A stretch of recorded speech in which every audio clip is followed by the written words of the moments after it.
It's that time, my friends. Another episode of JoJo came out today, and just like how the previous ones have been, this episode was just so freaking fantastic.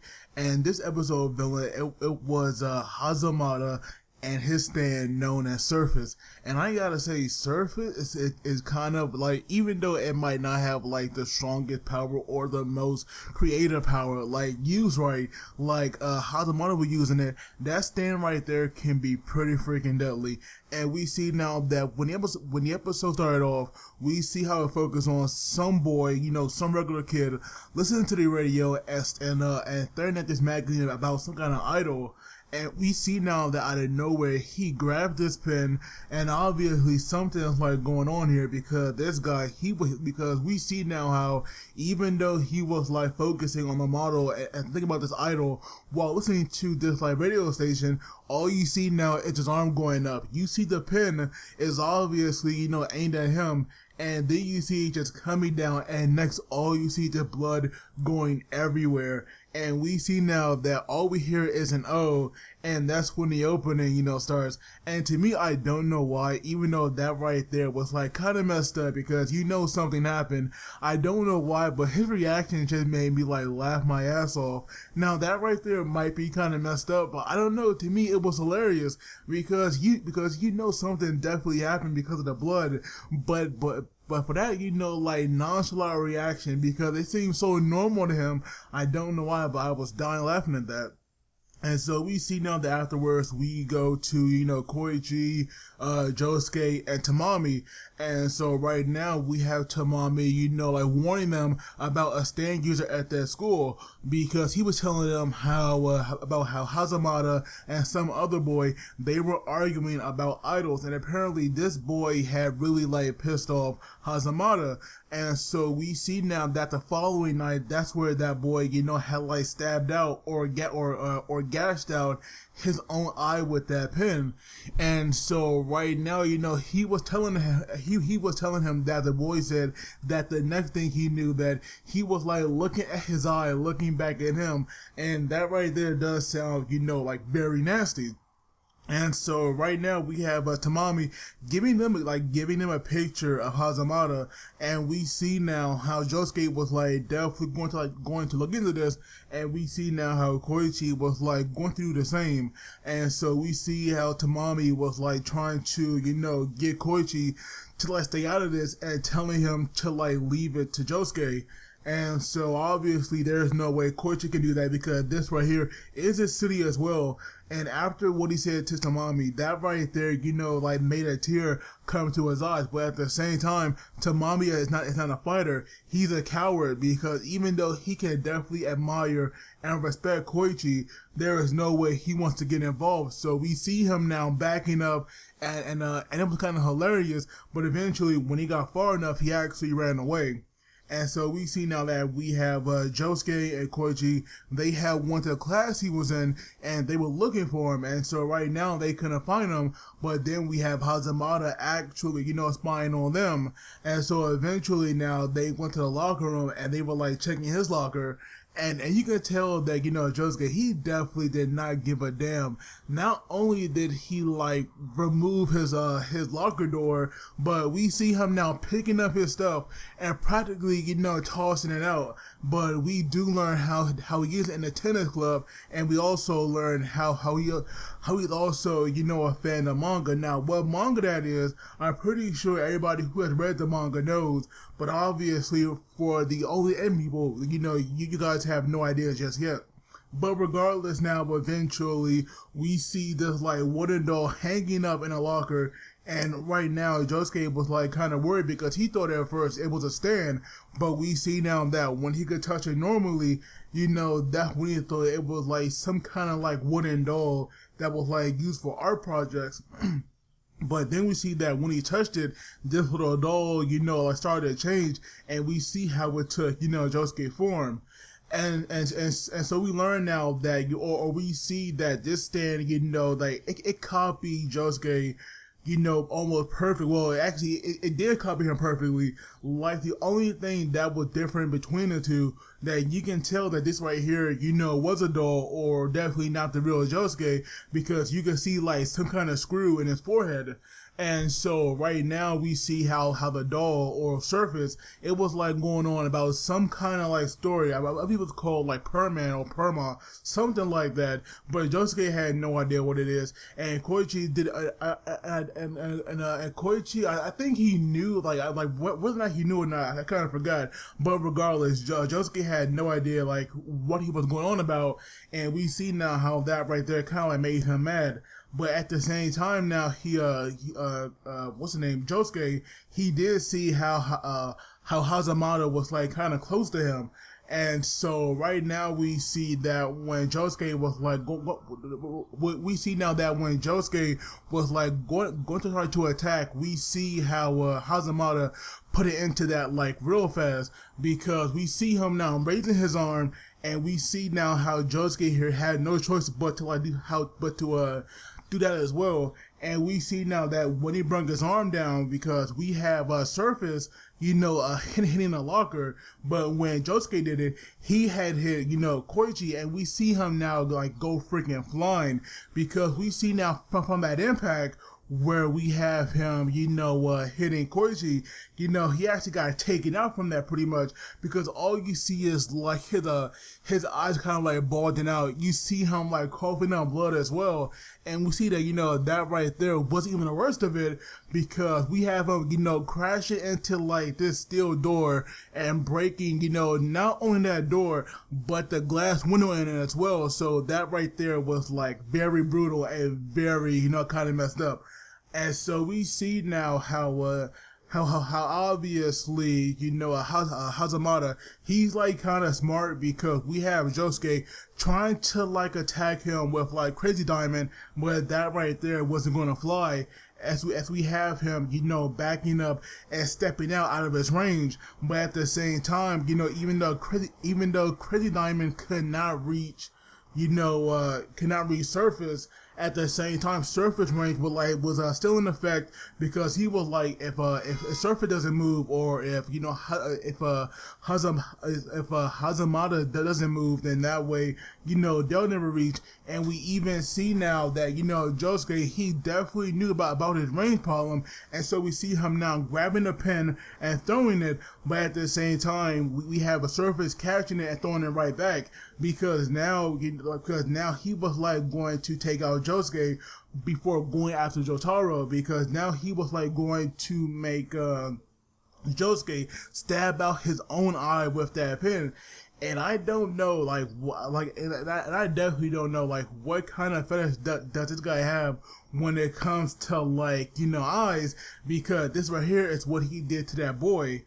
And so at the same time, I'm wondering, what's the real range of Surface? Because obviously it cannot be, anywhere. They do have to be, relatively close to them. So I'm guessing that when Hazamada did this to his friend, he must have been, outside of his house. But at the same time, he must have knew about his room contents, because how else would he know where that pin was? So you see what I'm saying? Right now, I'm trying to just the power or the range of this stand, because it's definitely deadly, but the range but that range is his own biggest downfall. But regardless, now we have Koichi, making a sound effect about this squishing sound, and we see how Josuke, had failed to make it believe how he actually, crushed his own eye with that pen. And so when they left now, all you see is this sound effect on the fake Josuke's head.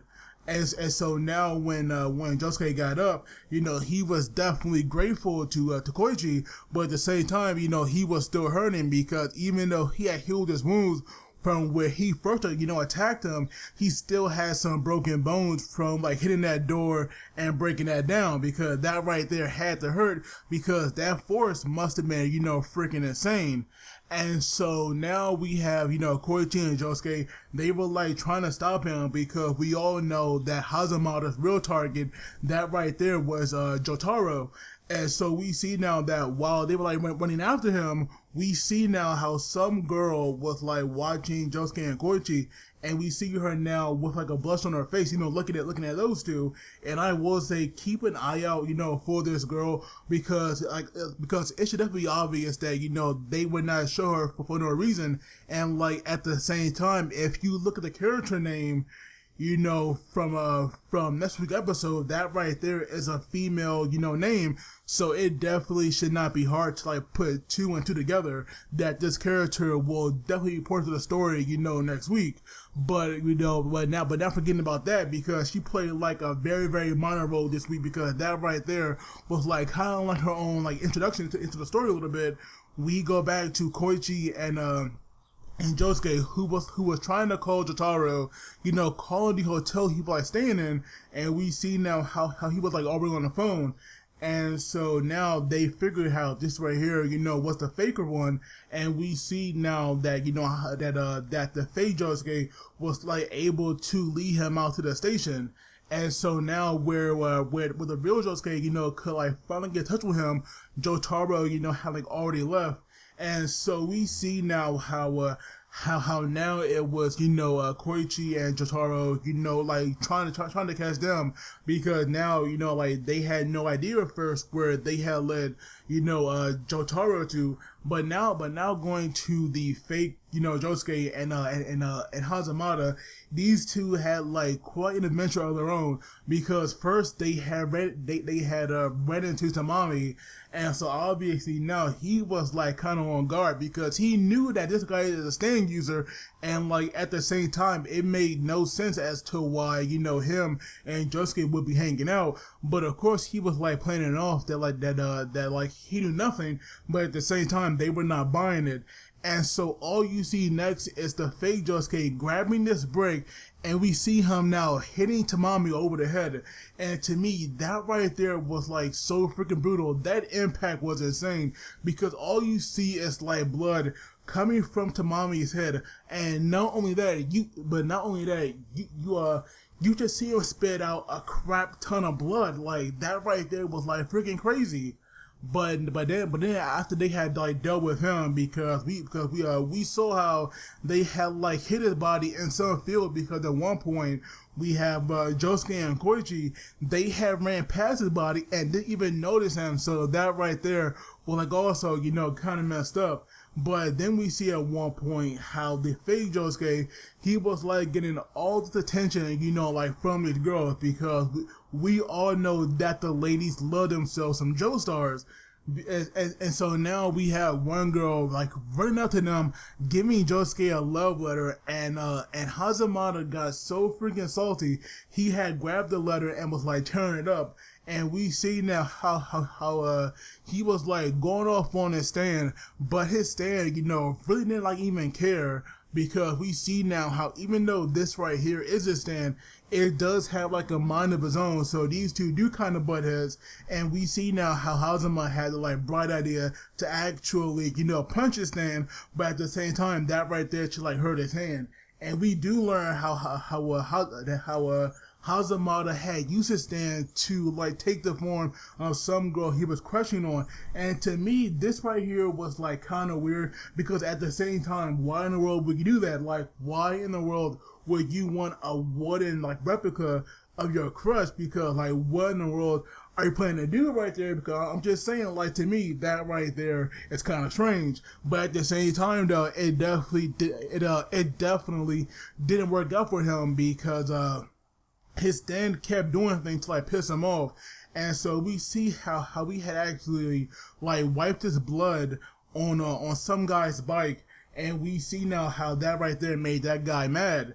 And so this guy was like going off, and he made some comments saying how Hazamada looked like a dying cricket.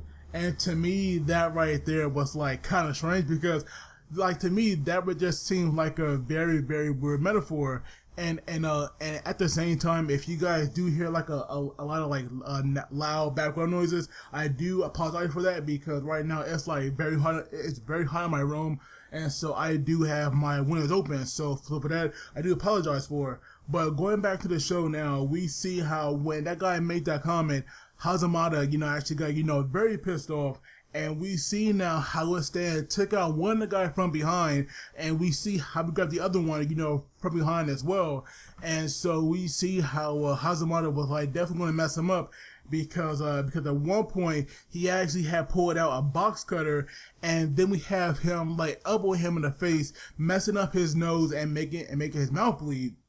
And so not only that, we see how he be gonna cut out his tongue, but we have someone throwing a glass shard at him, but we have Surface catching that, and that right there had belonged to Josuke. And we see now how even though Surface was going to control him, at the same time, Josuke was ready, and we see now that his plan was reforming that bottle in his hand because he was holding a shard, and when he did that, that right there actually cut off, one of his hands.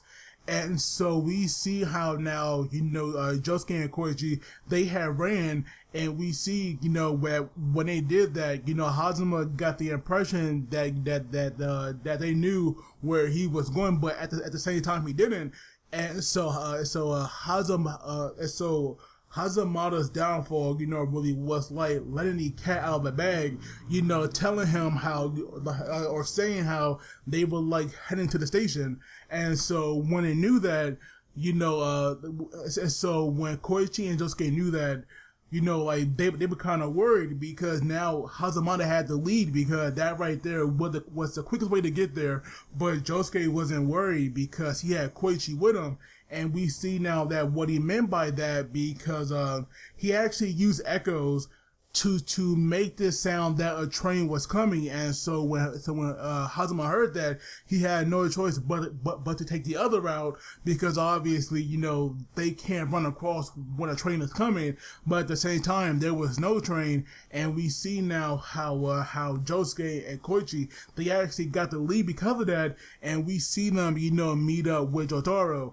And so right now, where they were telling everything that was going on, we have Hazamada watching them, and we see now how he very pissed off at that. And so at one point where we have Jotaro giving his back to those two, all you see, it was before that, where we have Jotaro, Koichi, and Jotaro talking. We just see Josuke reaching into Jotaro's, coat pocket and grabbing his pen. And when he wondered why he was taking that, it was already too late because we see now how his stand was inside this building, mimicking him.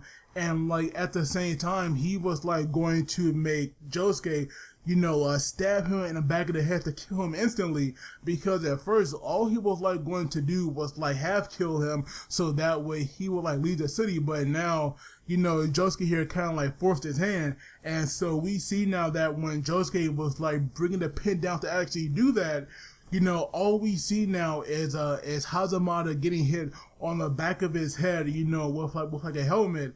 And so we see now how these two guys, they were healed by Josuke. And not only that, Josuke also, told them where to find him. And so we see now how they took him to the bathroom to beat him up. And that right there was kind of messed up. But at the same time, it was hilarious as well. And not only that, Josuke was so mad because of everything that had happened. He actually had destroyed, Surface, breaking him, into pieces. But at the same time, since this right here is kind of a long range stand, that right there really didn't affect, Hazamada. And so we see now that Hazamada and Tamami, both of them are now going into the hospital, and we see now how Red Hot, because that right there is what I call him, he actually appeared, and we see him, with the bow and arrow. So obviously this guy is not done. And also it was very smart for him to not stick around for long because obviously there would have been too much of a big of a risk if all three, would have saw him. But I will say that right there was kind of cool for him to appear like that and just, disappear after making that kind of comment. But that right there was the episode, and like I said, it was freaking fantastic. Like always, man, JoJo is just too damn good. And like I said earlier in the review, next week about some girl falling in love, and we all saw a girl, earlier in the episode. So like I said, that right there should not be that hard, to put together. But as always, let me know what you guys thought about this amazing episode. Don't forget to like and subscribe. And as always, you guys take it easy. I will see you all next time.